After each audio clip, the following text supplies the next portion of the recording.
Hey guys, Tiffany here with High Seas Cruising with another Tips from Tiffany. Today we're going to talk about laundry. Nobody likes laundry. We usually on our trips always carry a laundry bag with us. We do carry, Chris usually has his suitcase. I take my suitcase. Of course we pack. And then we always carry a laundry bag, one like this. We got this one from Amazon, but you can get them from anywhere. We always carry the laundry bag, and part of the unpacking is I always set it in the closet. I always put a little can of Lysol in there too, because your clothes can get pretty smelly when it gets kind of hot outside. So I always carry Lysol with us too. But yeah, at the end of the day, when you've showered, you can always take your clothes, drop them in the laundry bag.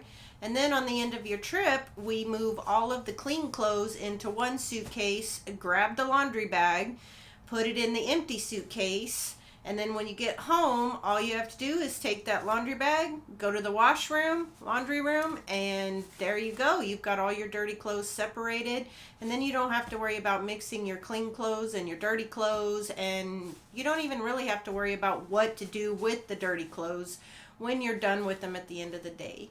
So like I said, we just use this simple laundry bag. I think the package we got, it came with 2 of them. We got this one off of Amazon, but again, you can get them from any retail of your choice. Hope this tip helps you. It has saved us, or saved me a lot of time at the end of the trip. Just, you've got all your dirty laundry together. If you have enjoyed this video, do me a favor, give it a thumbs up. And if there's any tips that you would like to see, just leave those in the comments. And again, I want to thank everybody for all the support. Still nervous doing this, but getting better. So thank you, thank you, thank you. Well, I hope everybody has a great day, great weekend. And as always, we will see you out on the high seas.